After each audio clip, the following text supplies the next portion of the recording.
여러분, 1992년 10월 28일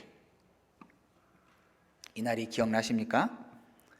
이날은 한국 기독교뿐만이 아니라 한국 사회에 엄청난 혼란을 주었던 날입니다. 몇몇의 시한부 종말론자들이 이 정확한 날짜를 지정해 놓고 이 날이 되면은 예수님께서 재림하신다라고 외쳤어요. 그래서 그날 휴거를 받지 못하는 사람들은 이 땅에 남아서 7년 동안 대환란을 겪게 될 것이고, 그렇게 되면은 천국 가는 방법은 단두대에서 목이 잘리는 믿음을 고백함으로 이 순교를 하지 않는 것으로 하지 않고는 구원받는 사람이 없습니다. 이렇게 외쳤어요.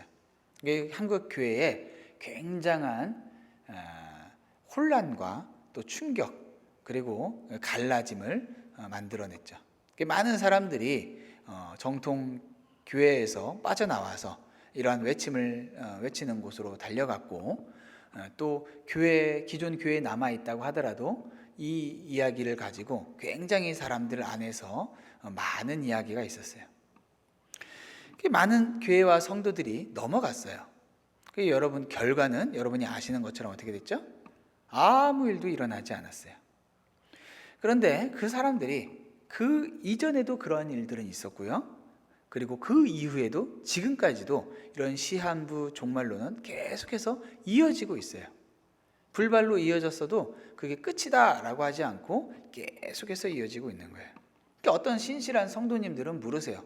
그래도 그 날을 기다리고 있는 그들의 신앙이 오늘 주님의 다시 오심을 기다리지 않는 많은 교회와 성도들보다는 더 건강한 것 아닙니까? 더 나은 것 아닙니까? 라고요. 답은 뭘까요? 아니라는 거예요.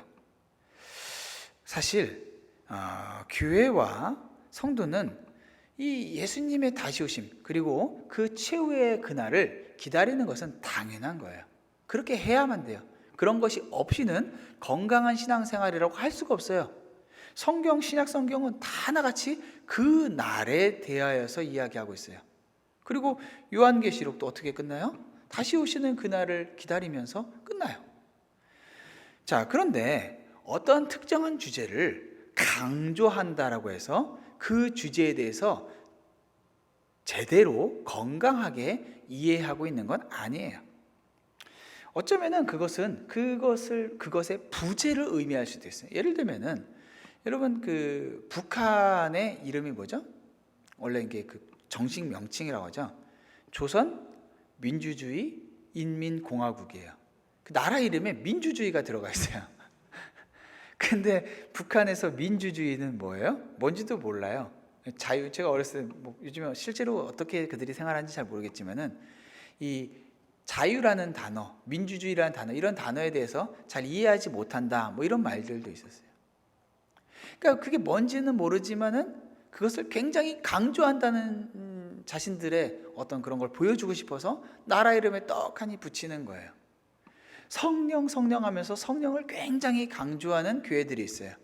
그런데 성령을 강조하지만 그들이 이야기하고 있는 성령의 사역과 성령의 일하시는 것들은 성경적인 모습하고 굉장히 좀 괴리가 있는 그런 때도 많아요.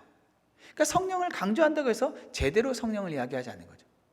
종말론도 마찬가지예요. 종말에 대해서 이야기하는 것은 당연하고 기독교 신앙에서 정말 빼놓을 수 없는 주제예요.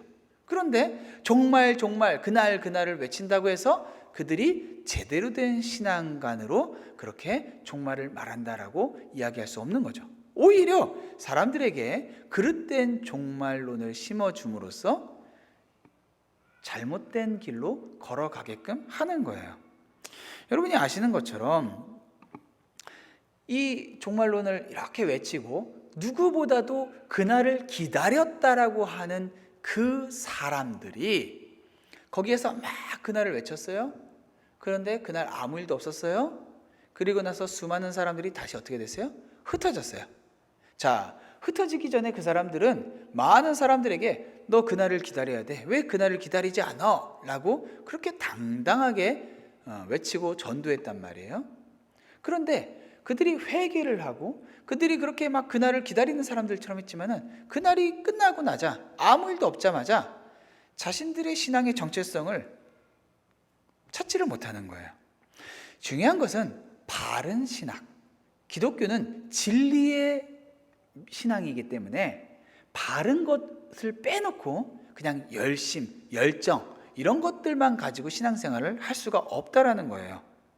자, 요엘서는요 3장밖에 분량이 되지가 않아요. 그리고 이 쓰여진 시대를 정확하게 몰라요. 학자들마다 정말 다르게 이야기해요. 어떤 사람들은 포로기 훨씬 이전이다 라고 하기도 하고, 근데 이제 대다수는 포로기 이후일 거라고 생각을 해요. 그런데 그게 언제인지 정확하게 알지 못해도 이 성경을 기록했을 때는 그 시점에 대해서 나와 있지 않았을 때는 그걸 몰라도 그 성경을 이해하는데 문제가 없기 때문에 그런 거예요. 자, 그러면 이 요엘서는요, 사실 여러분이 요엘서를 잘 기억하지 못하는 분들이 많을 거예요. 왜냐하면 이 내용이 뭘 얘기를 하는지 정확하게 이렇게 깊이 생각해 볼 겨를이 별로 없었겠죠. 이 3장밖에 되지 않고.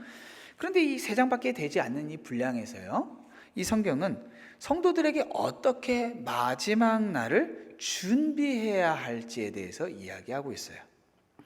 자, 오늘 요엘서는 어떻게 그 날을 준비하라고 할까요? 첫 번째는 반드시 그 날이 온다라는 것을 기억하라는 거예요. 그 날이 뭐예요? 여호와의 날. 자, 이 여호와의 날은요, 한마디로 종말론적인 최후의 심판을 이야기해요. 그 날이 와요. 심판의 날이 온다는 거예요. 자, 여기 요엘서를 쭉 읽어보시면요, 처음에 어떻게 시작하냐면요, 3절에 1장 3절입니다.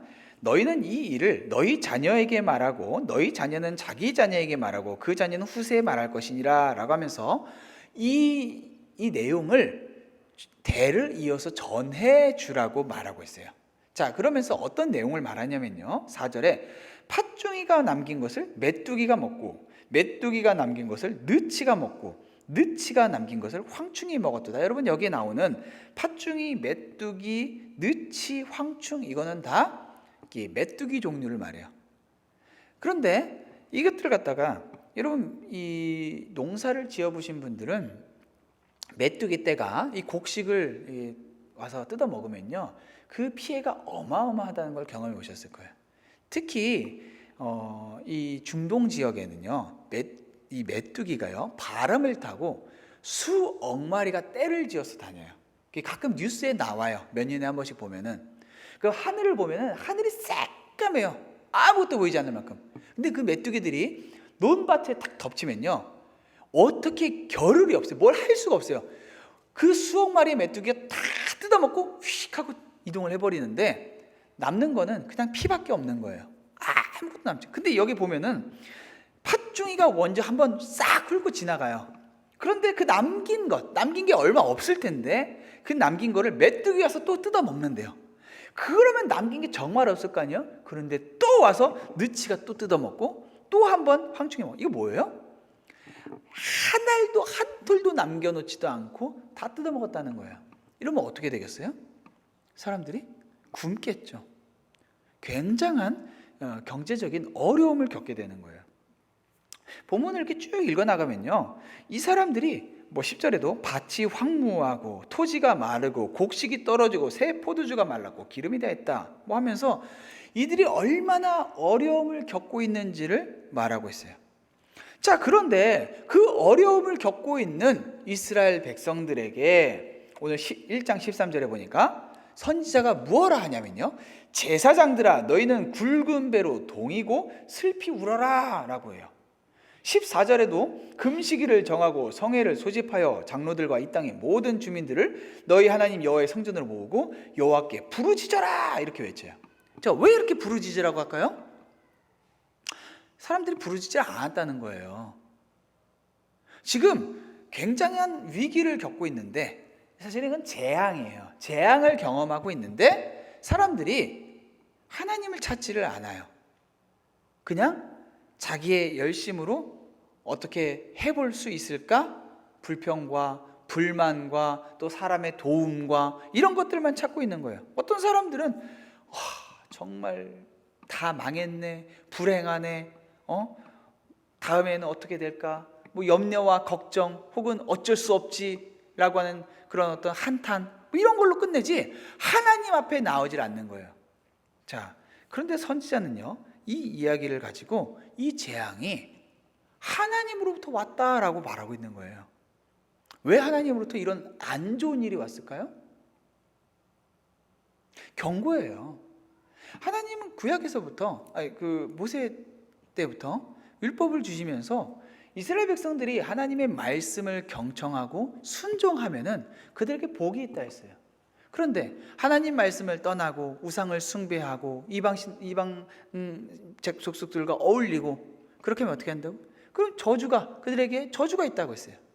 자, 지금 이 상황들을 보면서 우리가 하나님 앞에 정말로 어떠한 태도지? 우리의 삶이 하나님 앞에 어떠한 삶을 살고 있지? 스스로 돌아보고 자신들의 삶에 분명한 문제가 있었어요. 그러면 회개하고 돌이켜야 되는데 그렇게 하고 있지를 않은 거죠. 그래서 이스라엘 백성들에게 너희 마음대로 살아가고 있는 삶을 하나님께 돌이켜야 돼 라고 경고하고 있다는 거예요. 자, 그런데 이 지금 메뚜기의 재앙을 경고하는 것은요, 사실은 예고편에 불과하다라는 거예요. 메뚜기의 재앙을 얘기하고서요, 15절에 1장 15절입니다. 뭐라고 하냐면 슬프다 그날이요 여호와의 날이 가까이 왔다라고 이야기해요.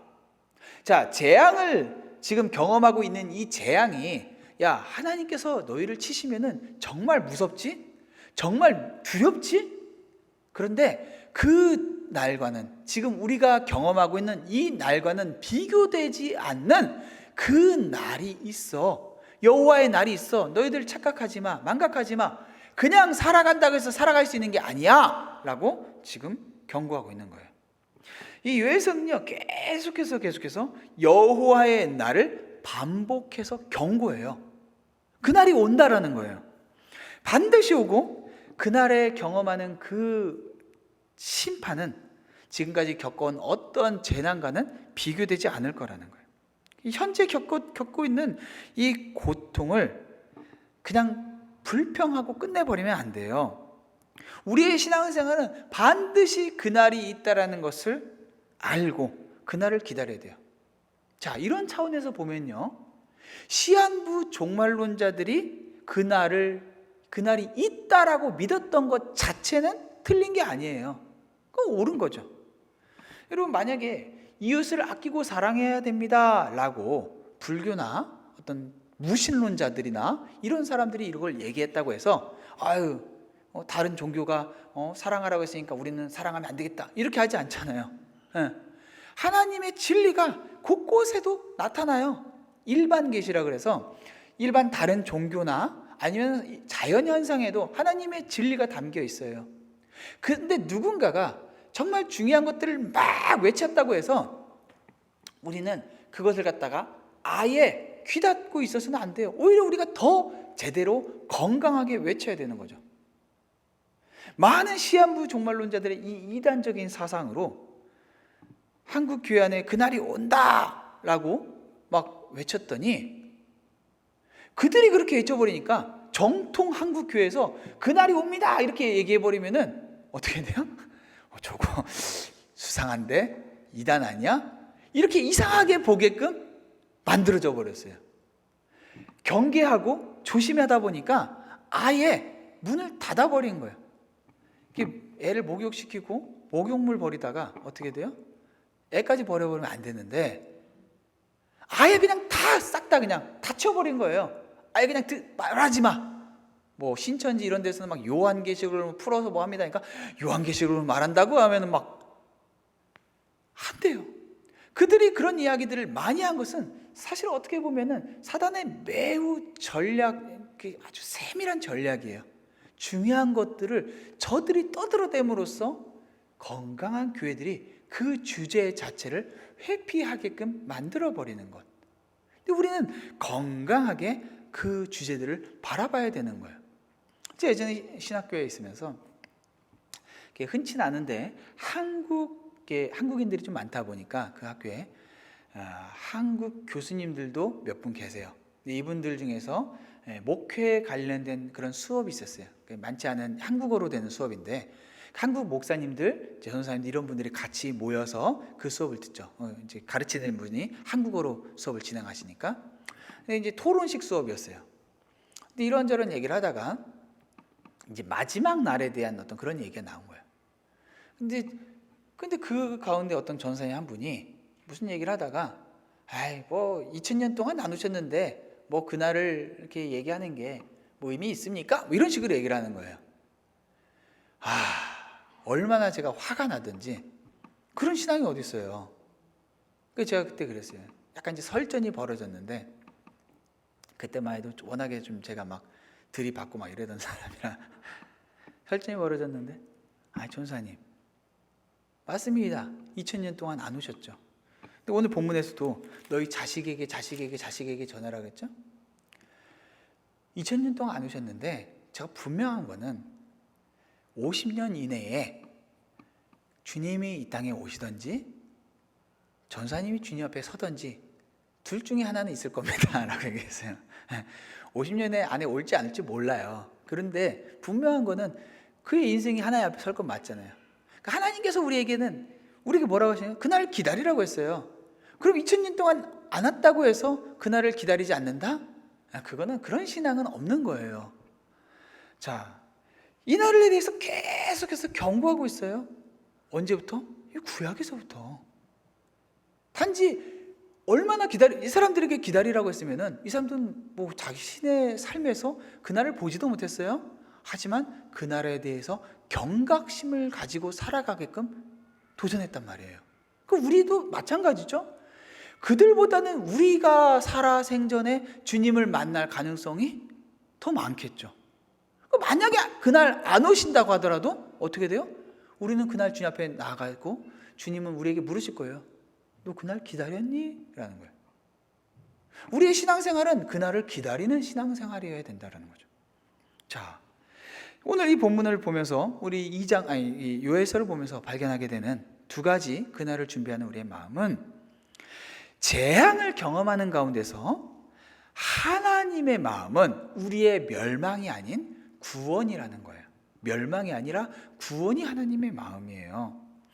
이 요에서는요 전체가요 크게 재앙과 구원이라고 하는 이 이중 구조로 이루어져 있어요. 재앙을 이야기하고 구원을 같이 이야기해요. 선지자들은 백성들에게 재앙과 심판에 대해서 최후의 심판이 있을 그날을 선포했지만요, 이 선포는요 백성들을 향해서 저주하는 게 아니었어요. 백성들에게 이제라도 회개하라고 가르쳐요. 오늘 12절에 봐요. 2장 12절. 여호와의 말씀에 너희는 이제라도 금식하고 울며 애통하고 마음을 다하여 내게로 돌아오라 라고 말해요. 이제라도. 지금까지 그날을 기다리지 않고 마음껏 죄짓고 살았지만은 지금이라도 돌아와야 된다라는 거예요. 자, 선지자가 이토록 간절하게 회개하라고 외치는 이유는 저들이 재앙을 경험하고 심판이 있을 거를 알고 있어도 어떻게 해요? 회개를 하지 않는 거예요. 자, 여기서 회개하지 않는다라는 건요, 그들이 회개의 형식의 그 기도라 이런 것들을 안 했다는 건 아니에요. 했어요. 이스라엘 역사에서는요 그런 것 자체가 끊어진 적은 없어요. 계속해서 이어져 왔어요. 자, 그런데 문제는요 형식이 아니라 정말로 그 마음에서의 변화가 있어야 된다는 거죠. 자, 오늘 이 12절에 보니까 금식하고 울며 애통하고 마음을 다하여 내게로 오라라고 했어요. 많은 사람들이 아마도 선지자가 외친 대로 금식도 하고 울면서 기도도 했을 거란 말이에요. 했어요. 예. 여러분 아시는 것처럼 예수님께서 오셨을 때에 그 바리새인들과 서기관들 어떻게 했어요? 우리 금식하는데 왜 당신들 금식 안 합니까? 왜 이렇게 당신들 맨날 먹고 마십니까? 우리는 이렇게 막 절제하고 울고 슬퍼하는데 당신들 왜 그럽니까? 이렇게 따졌단 말이에요. 그러니까 실제로 이스라엘 문화 안에서 신앙생활하면서 금식이나 그런 울고 애통해하는 거 있었단 말이죠. 근데 문제는 뭐예요? 이런 것들이 형식만 갖춰지고 마음이 변하지 않았다는 거예요. 자, 13절에 봤더니 너희는 옷을 찢지 말고 마음을 찢어라 이렇게 얘기해요. 사람들이 옷은 찢으면서, 이 옷 찢는 것도 어떤 일종의 어떤 신앙의 고백이에요. 정말로 애통한 마음을 내비치는 거죠. 자, 그런데 진실한 마음으로 정말로 마음이 찢어지는 것 같아서 옷을 찢었다, 문제될 게 없어요. 그런데 옷을 찢으면서 일종의 퍼포먼스를 하는 거예요. 내가 이렇게 신앙이 좋아, 내가 이렇게 회개하고 있어, 내가 이렇게 참된 신앙이냐 라고 하는 퍼포먼스를 하는 거예요. 여러분, 이게 젊은이들을 데리고 집회나 이런 걸 하면요, 와, 뜨겁게 기도하면서 막 목이 터져라 외치는 친구들이 있어요. 그 기도 자체가 나쁘질 않아요. 마치 옷을 찢는 것처럼. 근데 문제는 옷만 찢는다는 거예요. 목이 터져라 외치고서는 삶의 변화는 이런 방구도 아주 조금이라도 변화 없이 그냥 그렇게 살아가는 거예요. 마음이 변화된 사람은 소리를 지르면서 내가 변화됐습니다 이렇게 하지 않아도 변화된 삶이 보여요. 그런데 이 사람들이 마음을 찢지 않고 계속 옷을 찢고 회개했다라고 생각하고 그렇게 외치니까 선지자가 가서 구체적으로 얘기하고 있는 거예요. 너희들 형식적인 회개, 그걸로 하나님 앞에 나아갈 수 없어. 그런 것이 구원의 길이 아니야 라고 말하고 있는 거예요. 여러분, 뭐 지난 주일에도 유튜브 잠깐 얘기했지만 온갖 잡다한 인물들이 나타나서 뭐 설교를 하고 막 성경을 가르치고 해요. 너무 이상한 사람들이 많아요. 자, 근데 이제 그 중에서 정말 좀 문제 있다 싶은 사람들은 하나님께 자기가 직통 계시를 받았대요. 그러면서 그럴듯한 얘기를 해요. 뭐예요? 회개하라는 거예요. 하나님이 이렇게 말씀하셨습니다 라고 하면서 저에게 어젯밤 나타나서 이렇게 했습니다 하면서 회개하라. 며칠 전에도 제가 이메일을 하나 받았어요. 보니까 CC 첨부해서 여러 목사님들한테 동시에 보낸 이메일이에요. 자신이 누군지는 밝히지 않았어요. 그러면서 하나님이 저에게 이런 말씀하셨습니다 하면서 뭐 찬양을 뭐 이렇게 해야 되고 어떤 찬양 단체에 찬양을 하지 말아야 되고 뭐 이렇게 얘기했어요. 뭐 얘기 들어보면은 그럴 듯한 내용들이 있어요. 이렇게 뭐 워낙에 찬양도 예배 시간에 찬양하기에는 어울리지 않는 곡들이 있고 그런 것들을 경계하고 이런 것들은 좋아요. 그런데 거기다 대고 하나님이 저에게 이렇게 말씀하셨습니다 하면서 막 하는 거예요. 그렇게 얘기하면은 누가 그걸 듣겠어요? 그 자기 머릿속에서 하나님이 얘기하신 걸 갖다가 정말로 하나님께서 말씀하신 것처럼 성경을 근거로 얘기해야 되는데 성경을 얘기할 근거를 찾지를 못하는 거예요. 이 사람이 성경을 몰라서 그러든지 성경의 권위를 인정하지 않던지 수많은 목사들한테 이메일을 보내면서 성경 얘기는 없이 하나님이 나에게 이렇게 말씀하셨습니다 라고 얘기하는 거죠. 유튜브에서도 뭐 북한이 몇 월 며칠에 뭐 남한을 침공합니다, 회개하십시오 한국교회 여러분 하니까 막 몇 년 전에 어떤 일이 있었어요? 막 미국으로 막 도망가겠다고 이민을 가야 되는데 비자를 어떻게 해야 되고 뭐 실제로 그래서 막 넘어온 사람들이 있었어요. 하와이로 가고 뭐 하고. 그러면서 회개한다고 해서 한국교회 안에서 뭐 회개 기도 운동이 일어나고. 여러분, 회개 기도하는 거 좋은 거죠. 근데 그것조차도 문제가 생길 수 있어요. 왜요? 회개가 하나님께서 원하시는 그런 회개가 아니라 단지 뭐예요? 아유, 북한이 쳐들어오네, 큰일 났네, 이걸 피하고자 하는 것만 생각하고 기도한 거예요.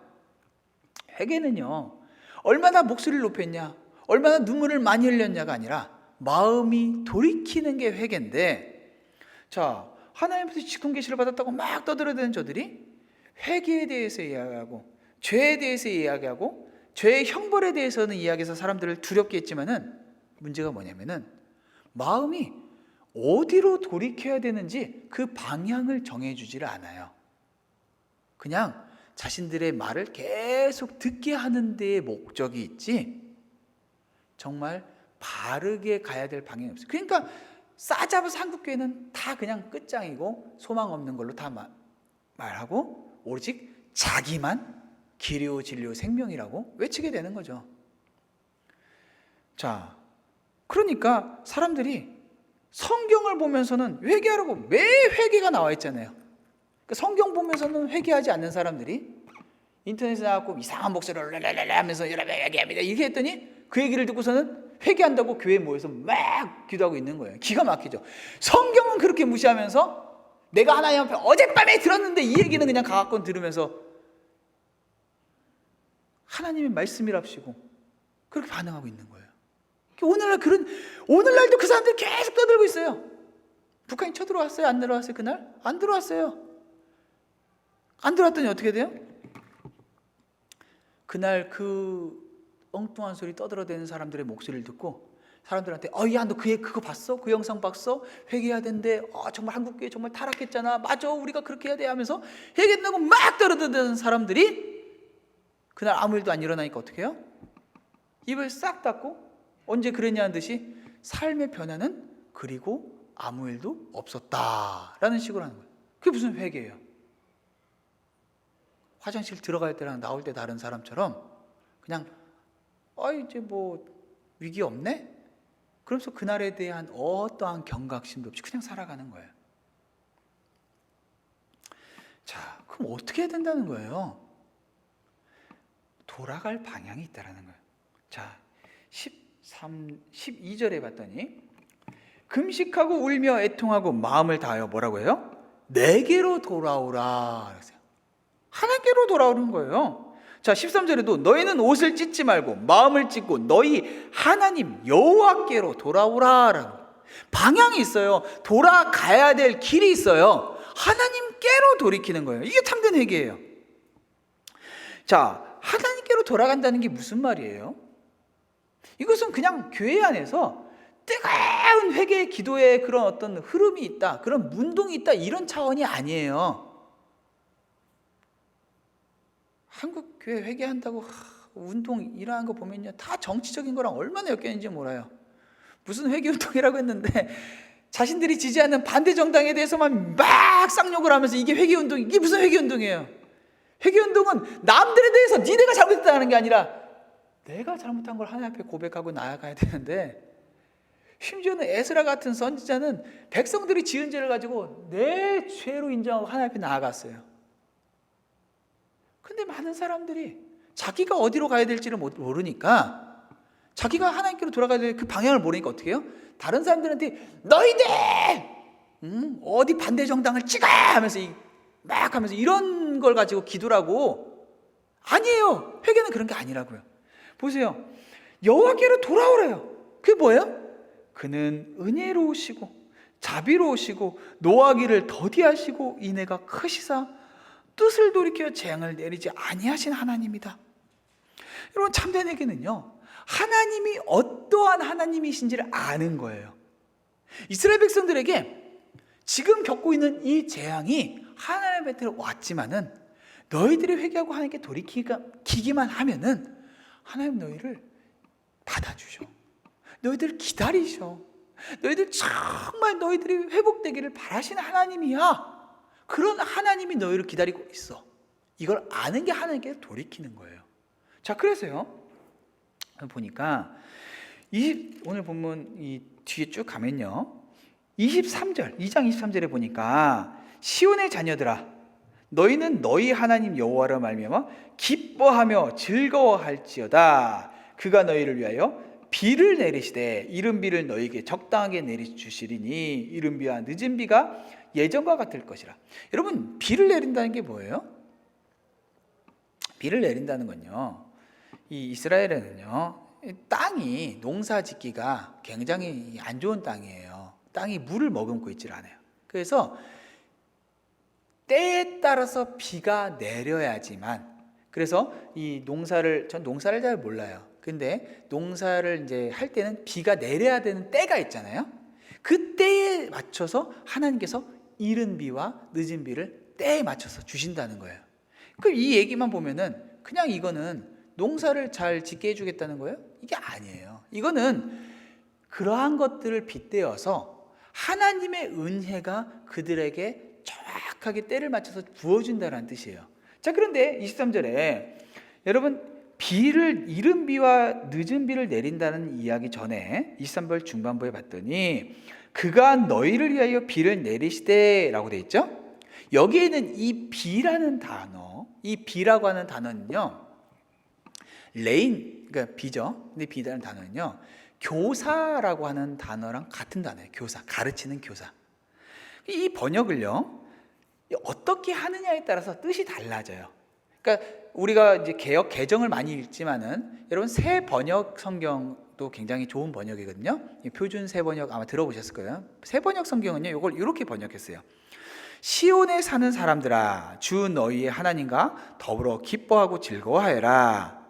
주님께서 너희를 변호하여, 그냥 여기는요 가을비를 내리셨다 이렇게 돼 있는데, 여기에 그 뜻을요 다르게 번역할 수 있습니다 라고 해서 거기다 또는 주님께서 너에게 의의 교사를 보내셨다. 그러니까 너희는 하나님과 더불어 기뻐하고 즐거워해라. 주님께서 너희에게 의의 교사를 보내셨다라는 거예요. 의의 교사, 의를 가르치는 교사. NIV 성경에도 여러분 성경마다 표시가 된 것들이 있을 거예요. 여기에 비에 대해서 교사라고 번역, 의의 교사라고 번역될 수 있습니다. 이렇게 하고 표시가 돼 있을 거예요.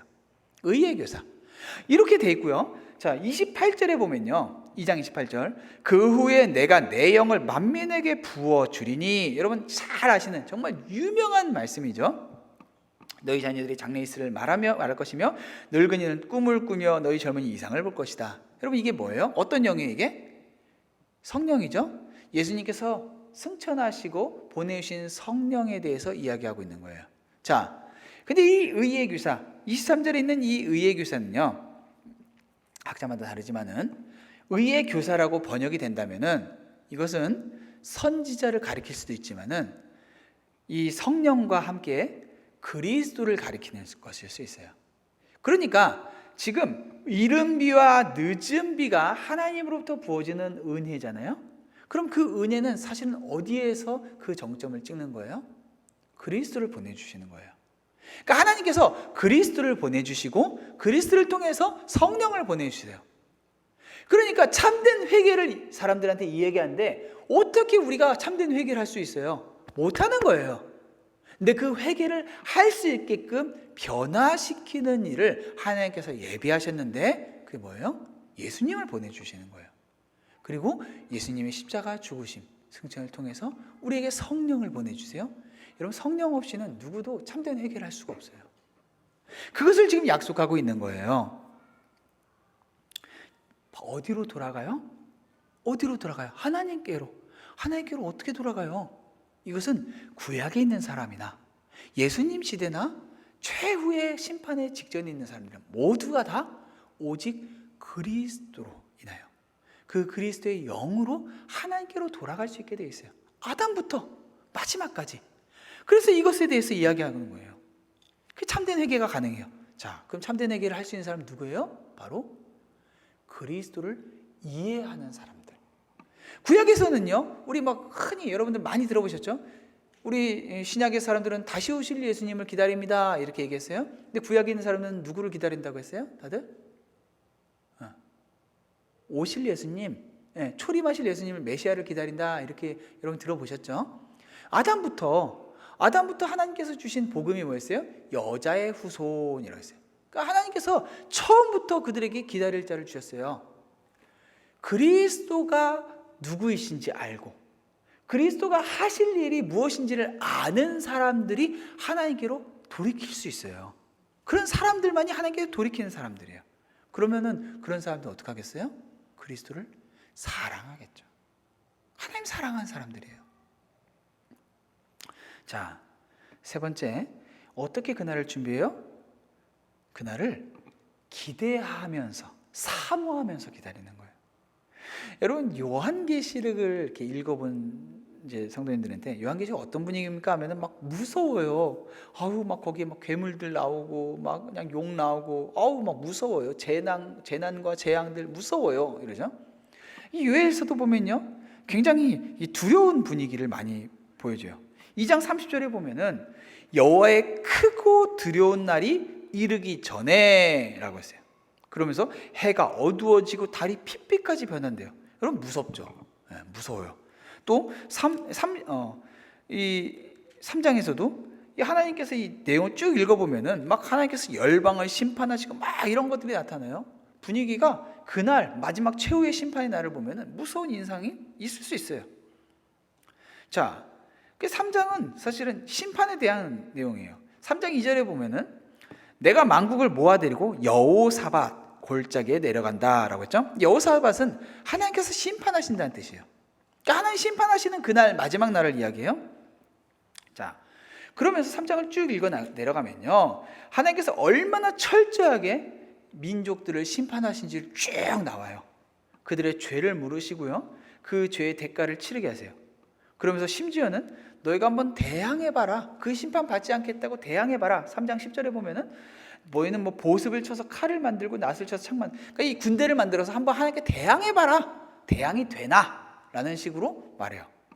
자, 그런데 그렇게 무서운 심판의 날에 대해서, 누구도 피해갈 수 없는 그 심판의 날에 대해서 얘기하는데, 이 무서운 분위기가 극도로 고조되다가 14절에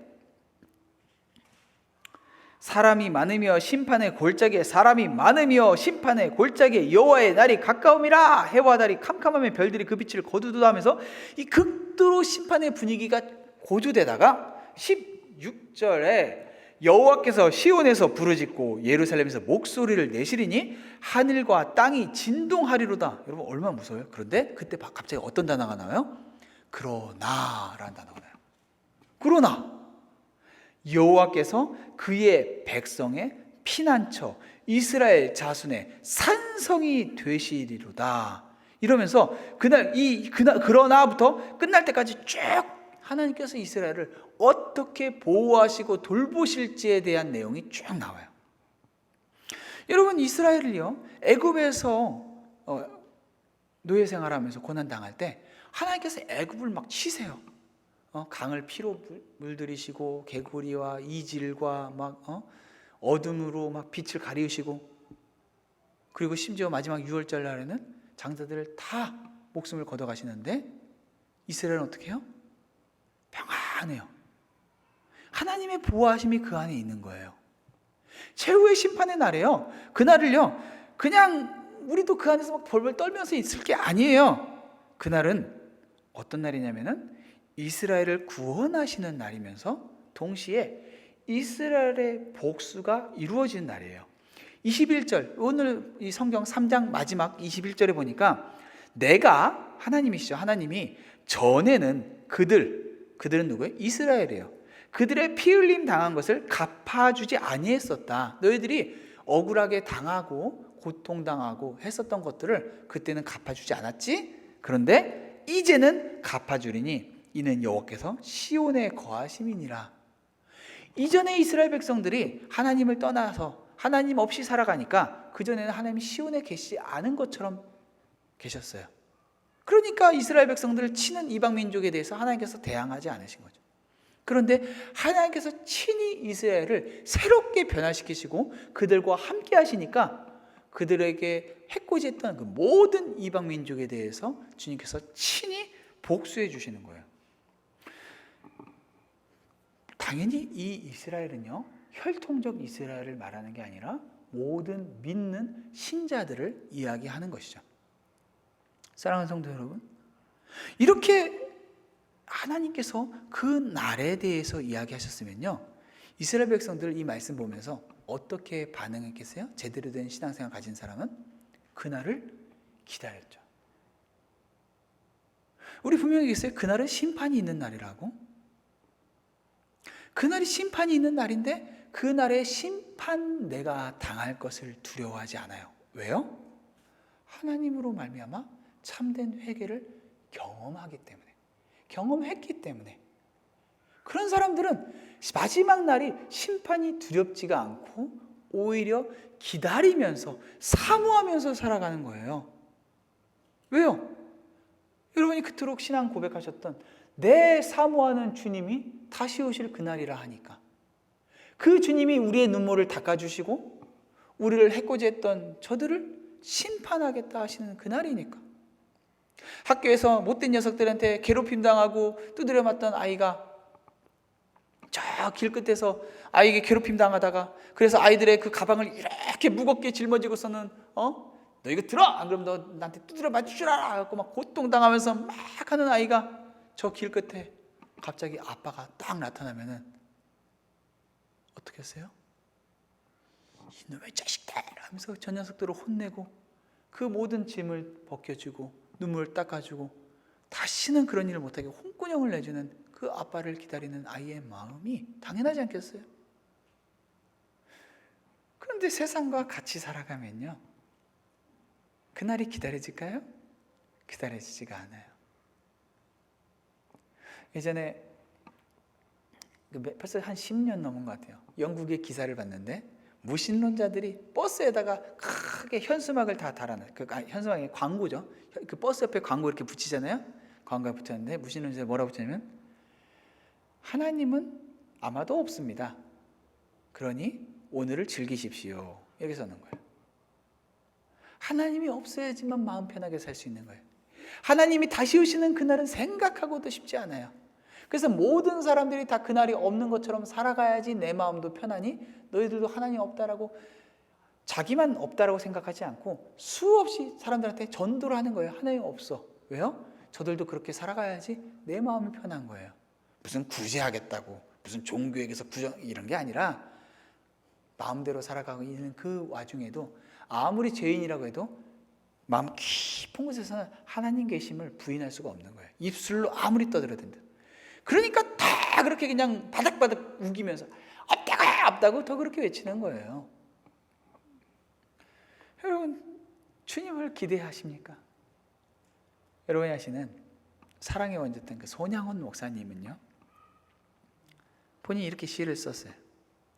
낮에나 밤에나 눈물 머금고 내 주님 오시기만 고대합니다. 가실 때 다시 오마 하신 예수님, 고적하고 쓸쓸한 빈들판에서 희미한 등불만 밝히어 놓고 오실 줄만 고대하고 기다리오니 오 주여 언제나 오시렵니까? 먼 하늘 이상한 구름만 떠도 행여나 내 주님 오시는가 해 머리 들고 멀리 멀리 바라보는 맘, 오 주여 언제나 오시렵니까? 구름을 보는데 구름의 모양이 조금만 이상해도 혹시 주님이 오신, 약속하신 구름 타고 다시 오겠다는 그 구름인가?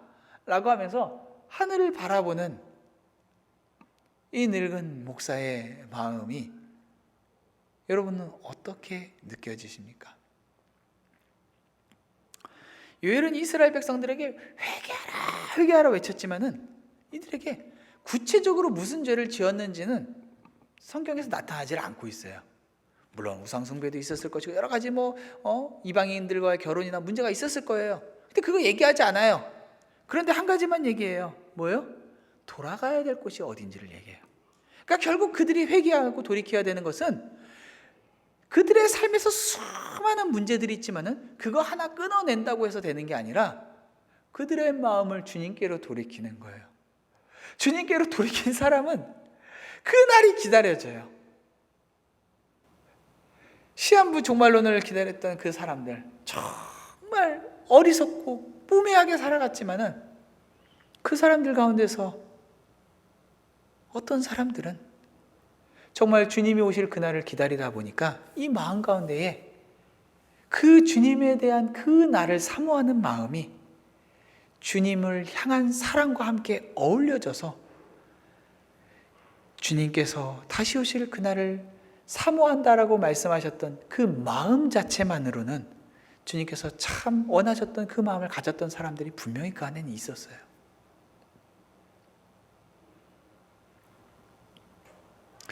우리의 죄는 다른 곳에 있는 것이 아니라 하나님을 찾지 않는 것, 재앙과 어려움과 아픔을 겪으면서도 하나님에 대한 간절한 소원함과 하나님과 함께하고 싶다라고 하는 그러한 소원하는 마음이 없다라는 것, 바로 그 자리에 있는 것이죠.